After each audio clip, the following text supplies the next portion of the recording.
Hello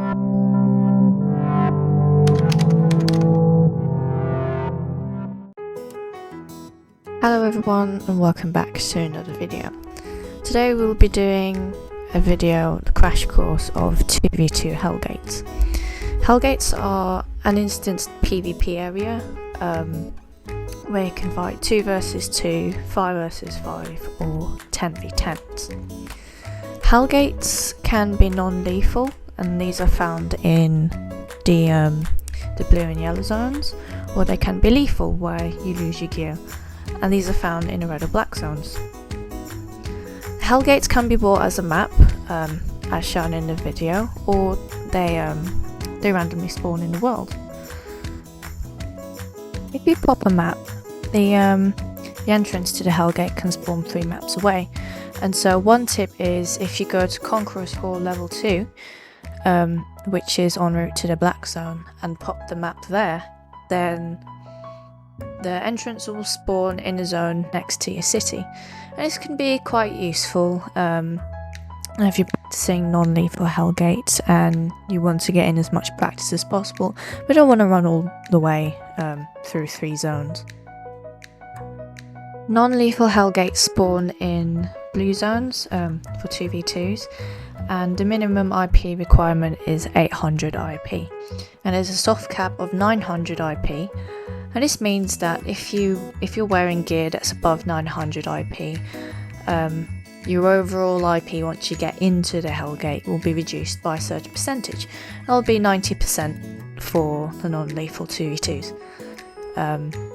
Lethal 2v2 Hellgates have a 900 IP requirement, and the soft cap is 1100 IP. If you go above this, then your soft cap will be 80%. On the left is a 2v2 Hellgate, and you can tell because it's got 2 arrows pointing in towards it, and on the right is a 5v5 Hellgate, which has got 5 arrows. You can chain Hellgates once you go in, so if you've won and both your members are alive, you can go on and do another one straight away.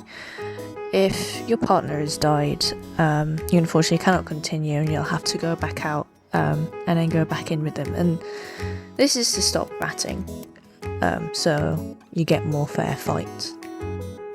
The current meta for 2v2 Hellgates is a Great Holy Healer with a DPS, typically a glaive, although this can be other things such as dagger pairs or death givers, as well as bolt casters.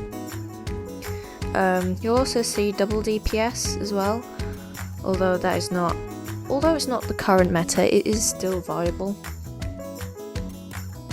Taking a cleric cowl as a healer is quite good if you're anticipating a lot of damage.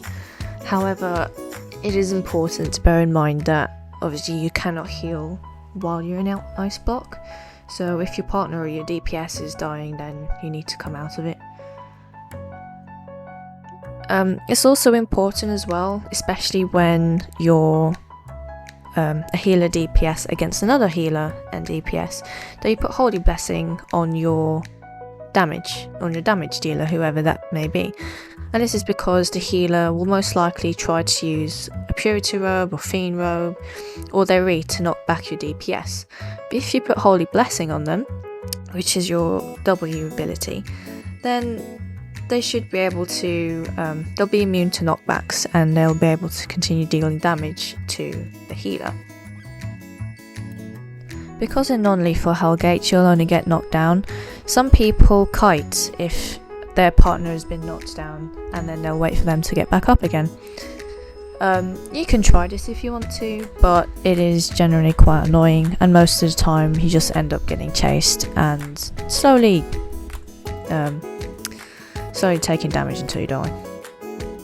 A good technique for when you're against a healer and DPS is to try and separate them as much as possible. Now if you're a healer yourself, you can do this by using your knockback or your robe.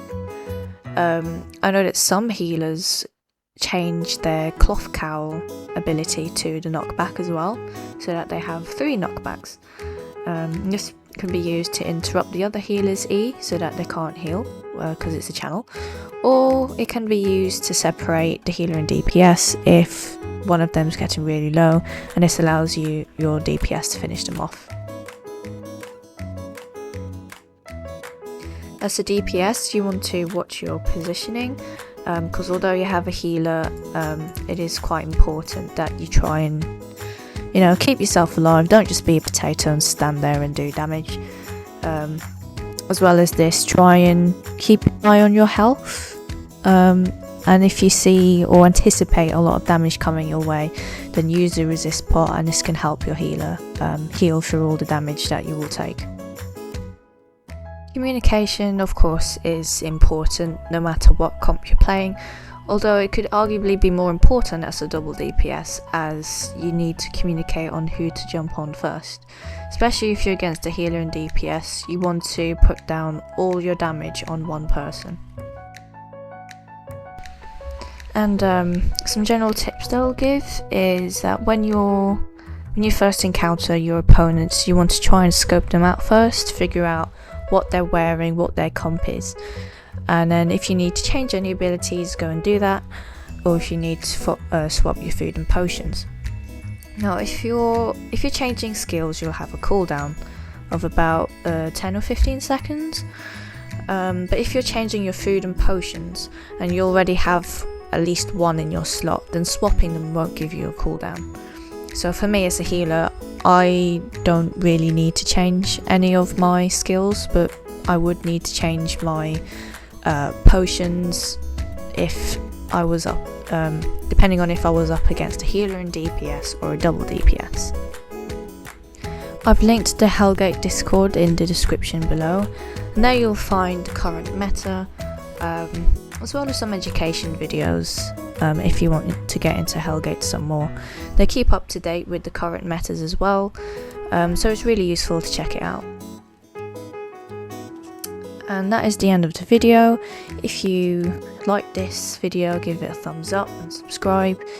I'll just play on the rest of our fights as a PvP montage. I'll see you in the next video.